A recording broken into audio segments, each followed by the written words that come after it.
nandito kami ngayon sa, ano po, bahay po nila ngayon dahil ngayon po ay, ang pwedsa natin ngayon ay diba? April 4 na. Ah, sorry, April 8. Sorry, April 8 na po. At kanina lang! Lamang po ay babalik na ulit dito sa Merlin para sa kanya bakasyon. Last year hindi sila umuwi. Every other year sila umuwi. So ngayon lang ulit siya umuwi. Gusto po muna sa gagawin natin ang detalye. So ngayon, halika na, pasok na tayo dito sa bahay po nila. Good morning! Pasok ako ha! Ayan, good morning sa inyo. Oh, kompleto ang anak. Kompleto ang maliliit na mga anak. Okay. Si Tatay Jerry, kamusta? Ha? Kamukha talaga niyan. Gamay na Marlene. Good morning sa inyo. Anyway, so, kamusta naman? Okay na kayo? Okay. Si Mangelo, asa?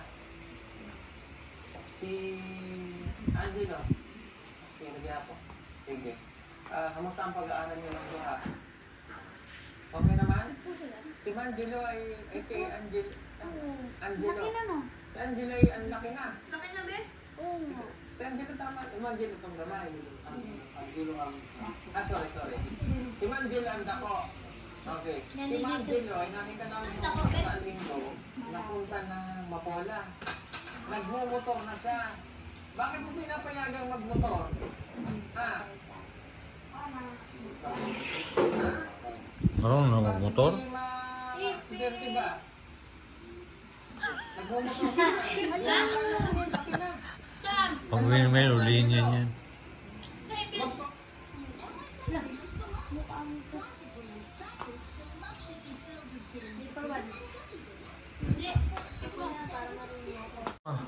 Parang mali, parehas lang ang laki. Kaya nga po, mataba po kasi si baby po. Ngayon ay uuwi uuwi ka rin 29 na? Uuwi si Merlin yung 25, magbabakasyon siya dito. Pero hindi siya abot ng isang buwan. Ano lang, hanggang May, I think mga May 14, mabalik na rin siya. Kasabay nila sila Emma kasi si Mylene kasi, no, bukod sa busy kami sa dibo niya. Okay, kasi di ba si Mylene magdidibo? Okay, sobrang busy din kulang kami sa oras. Kasi po, dapat may gagawin natin pa kami dito magdibo din ni Mylene para kasi hindi na namin kaya po mga kababayan. So, wala nang magaganap na party dito. Pero siyempre yung bago umalis si Mylene, meron pa rin naman yung salo-salo konti lang gano'n. Pero yung party na hindi na namin kaya mo. Kasi mag-i-election yun. No? Hindi natin kung kami sa paglugar. Kasi tapos, ano na yung Mylene dito, para lang makasama yung pamilya niya, yun lang po. Pero yung ipo ni Mylene ay gaganapin na po yun sa San Pedro. Magpapakita namin, papanoorin namin sa kanila yung review photoshoot na ginawa ni Mylene para makita nyo. Ngayon, ang plano ko ganito. Pwedeng duha. Problema lang sa itong mga bata. Luluwas kayo sa Manila, kayong duha. Dadalhin ko kayo sa Manila. Sa bibo ni Mylene on June 22. Sa June 22 pa. Kayong tatay at nanay. Ang mga bata, saan ay nakabili? Mama, okay lang doon mo na iwan. O sige. Para at least makita naman ng tatay ni Mylene at saka ni pick up. Hindi awag na lang. Iwan mo na lang din, ha? Para kasi.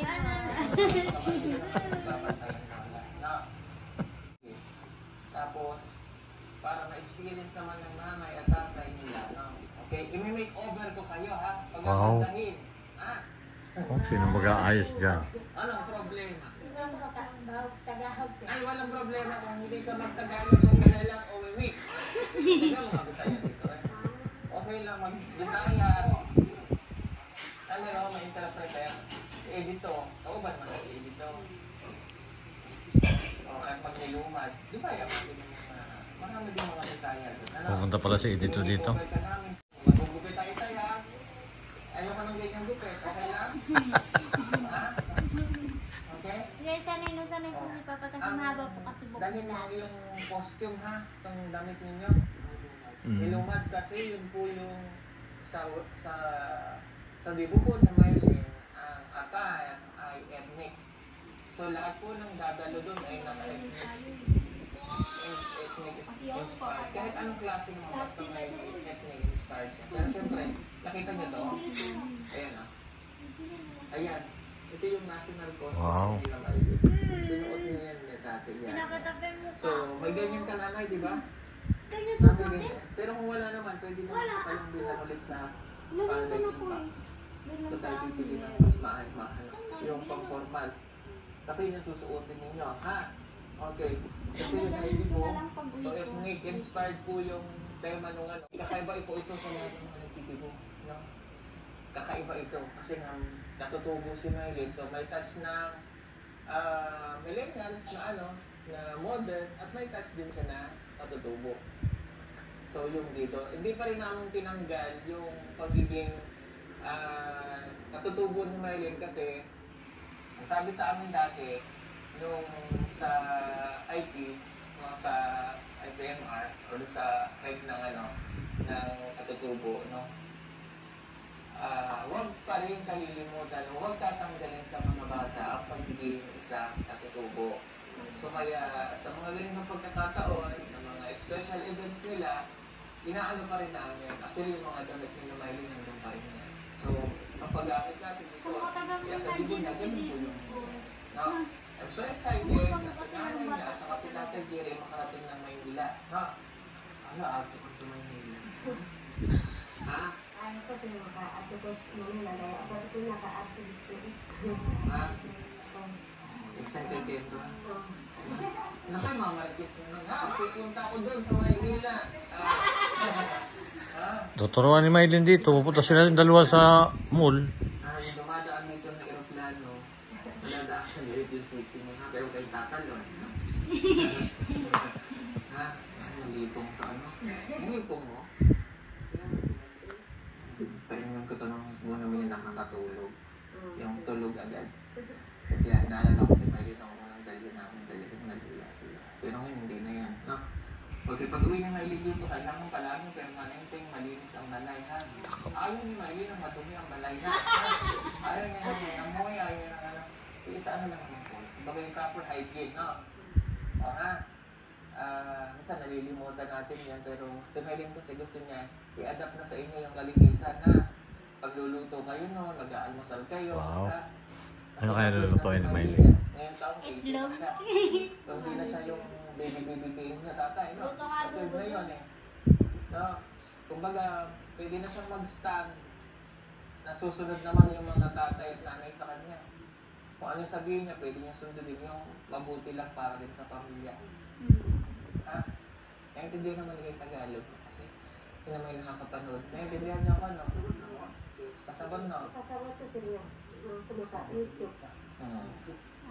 Kumaka-makain. Oo, hindi nila masaya. Naintindihan nila yung sinasabi ko. Okay, so gusto ni Mylene, pag umuwi siya dito, maayos pa rin ang bahay, malinis kayo palagi, no? Ayaw niya na nung ano, madumi, ha? Okay. Tapos, walang, pag nandito siya, although 18 na nga siya, bawal magpapunta ng lalaki at manliligaw, ha? Okay, kasi hindi na namin mababantay yung pag nandito na. Siyempre, mamimiss pa rin ng bata yung ano, kaya pinapaalanan ko. Bawal siya magpunta kung saan, ha? Although 18 na yun, yung taon, pero ayoko ng ano, kasi nalilimutan din ng bata, kaya papaalanan na ng magulang.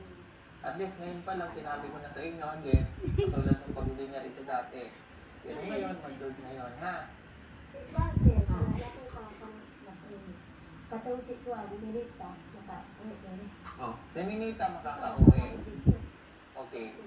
Oh, si Ninita. Magmaritis din yung mama ko kay Ninita eh. Ninita nag-decide na hindi na siya babalik. Ambot lang kung magbago ang kanyang isip. Pero in-explain naman namin sa kanya, in-explain namin kay Nanay Lorna. Kung ano man ang gusto ni Nita, ibibigay lang namin okay lang. Kasi si Nita ay behind, no? Di ba siya?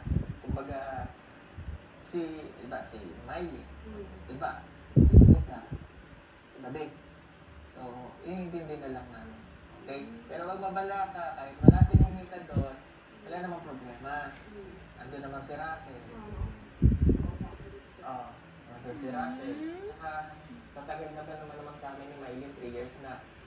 Oo, pinabayaan ka namin siya, di ba? Ang dami sila kasama na ko may para maka-rabbit. Oo. Ang dami para makatabang-tabang kuan pero mga Oo. O, Bisaya. Oo. ang dami sila kasama ko na kuan kanang maka-dali na maka-activities Manila. Oo. Pero di sa kuan kanang tulo kasi mana dire. Oo, tulong si Mana lang. Kasi, Juice. Ayos mo. Tulo kasi mana dire para maka-activities kuan Manila makabili sa balik dito. oo. Yan, babalik naman yun. Gusto ko ni Mama, Miley lagi kasi makabalik kaya po ako hindi agad. magtatagal dito. Bakit? Di doon ka muna sa inyo. Pwede siya mag-school. So, from doon sa school na natin na ate, lilipad na siya dito sa Laguna. Kasi marunong na sila eh. Marunong na silang mag-commute, mag-ano. So, mas maigi yung mas malapit na sa amin para, kasi ang nangyayari po ganito, ilang taon din yung kinagaling na ate, almost, yung magti 3 years din. Papasok sila ng, kasi magkaiba na schedule eh. Papasok si Miley, si Ninita, si Russell, si Nea. Si Nea, nag-grade grade 11 na ngayon, iba na yung school niya, nasa San Pedro na. Ito na lang tatlo, ang magkakasabay. Ngayon si Ninita, dahil hindi na siya babalik, di itong dalawa, siya na lang yung ihahatid. Kaya lang, minsan ang klase po nitong dalawa ay panghapon. So ang klase naman ni ate sa pang-umaga na 6. So kailangan itong dalawa, kasabay na rin na pagpasok. So alas 3 pa lang ng madaling araw, ay gigising na, papasok ang kain maaga, na isasabay. Tapos tutulog na lang yung dalawa doon sa school. Ang pasok pa nila, alas 11.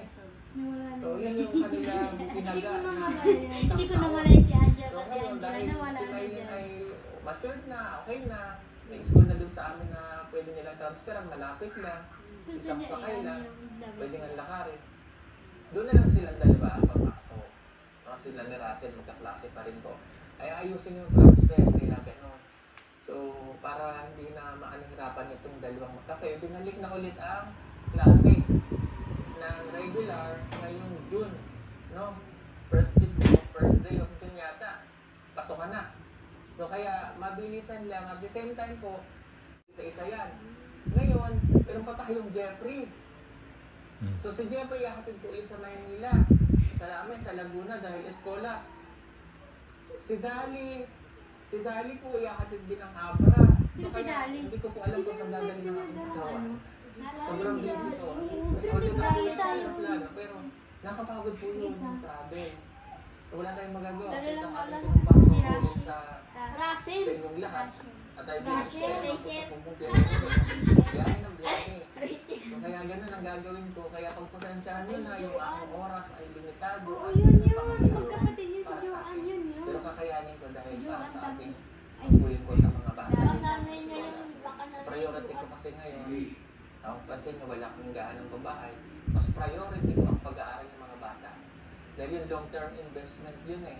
Walang ano doon, walang talo. Basta ang bata mag-aral, pag nahuman, diretso ang tulong sa magulang, sa mga binikanan, sa mga ekson, mga kapatid, lahat. Baby ko Matutulungan. na. No? Parang hindi ko naman sinasabing hindi man masama magpabahay kung talagang kailangan. Nawaran ba? Pero yun nga, mas priority ko ngayon ang PB team ang Dawas. pagpapaskwela po sa mga bata. Okay? So dahil excited din, alam ko, I know, excited kayong dalawa, no? Sa gagawin natin, ano? Excited kayo sa Dibon naman yan. Ito ay talagang legal age na. Wala na rin ito. Oh, okay na. Siguro, Biglan. kung hindi kita napigilan na si Mylene ay nung napunta ko dito ay mag-aasawa na, wala na, no? Hindi na, no? Oh, may apo na sama kayo. No? Tumawa na lang yung tayo. Doon sa ginawa ko, kita niyo naman nangyari, di ba? Napabuti yung anak ko. Oh, hindi naman kayo nagsisi, di ba? May binalik. Hindi. Wala mo kabaso. Wala. Nasa may yung Ako, nag-isa rin ba? Buwan. Isa rin.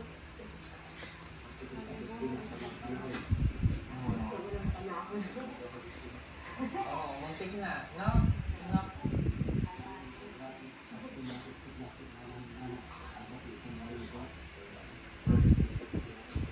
Oo, that time kasi ay ang kanilang mga isip ay bahala na. Di ba? Ang bilis lang ng panahon, last 3 years ago. Diba? Okay, ito para makita nyo, ipapanood ko ito. Nakita nyo na ba yung video ni Miley? Yung ano, di ba? Pwedeng panood. Kuha pa, yung kanyang, ito yung gagawin kay Miley na. Oh, alika dito tayo para mas maano. May Pag isang hindi dalang panood, sa Mary. pakita naman Pakita ako. Baka pala yung nanonood.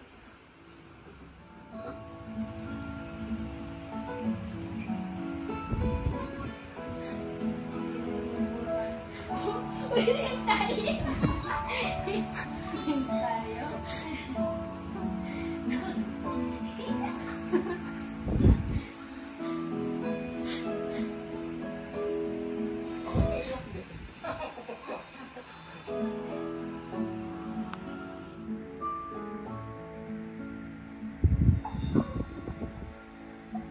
Si Mom.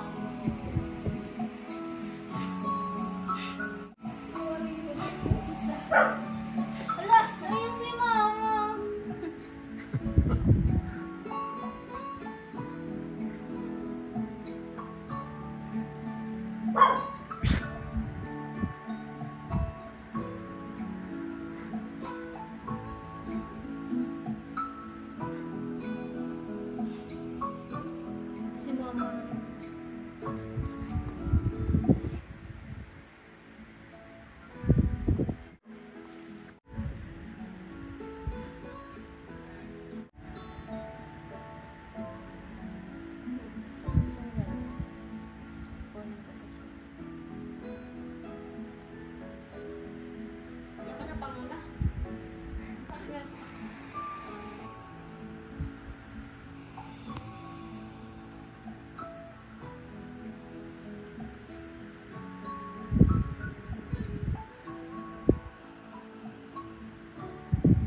si Maylin. Ang butla, hindi na alam, baka nag-asawa na nga, nagkaanak na, may apo na. No? Di ba? Ako'y talagang proud na proud ako sa batang yun. Layo Wow. nung nasa si Maylin ay habang nasa amin, makakatapos ang bata. No? Walang alinlangan, walang pag-alinlangan tulad, walang nawalan man siya na sponsor dati. Hindi naman ibig sabihin hindi natin siya tutulungan, kaya tuloy-tuloy lang. No, at maraming salamat din po ulit sa mga tumutulong din po kay Maylin. And salamat po sa inyo. May nag-i-sponsor pa rin kay Maylin at ang aking pamilya, kami po. Marami pong salamat sa inyo. At excited ako. Sobrang excited kasi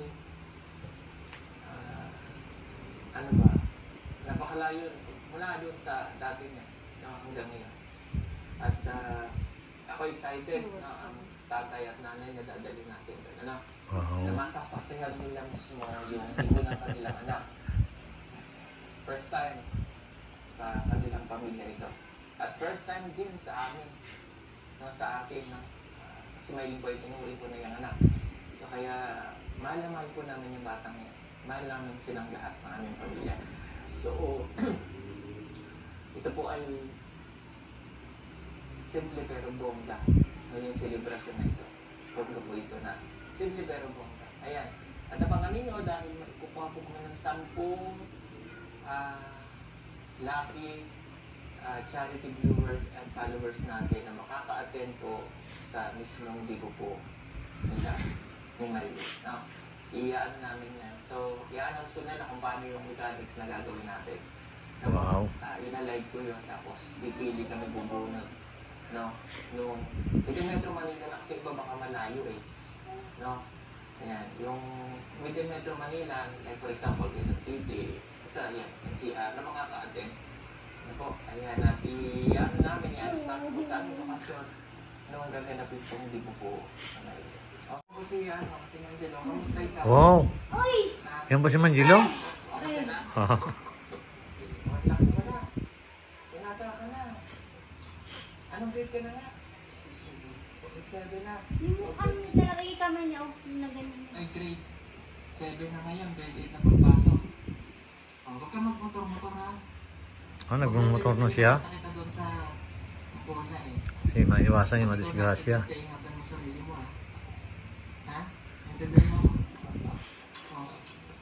Binata na kasi eh. Yan ba si Manjilo? Bakit parang biglang lumaki? Oo nga po, yun pa nagtataka po ako eh. Oo nga, no? Mag-eskwela o tanong ha? Grade 11 and 12, galingan mo pag-aaral mo dito, doon ka na mag-aaral saan sa Laguna ha? Intindihan mo ako. Kailangan nakita ko sa grade mo walang line of 7 pero susunod na pasukan. Kapag may nakita akong line of 7 doon, hindi ka doon mag-aaral. Ha? Intindihan mo. Yung boses niya Ayaw ko na pati. makikita kita nagbumotor Bakit dyan, nagbago? saan ka napunta.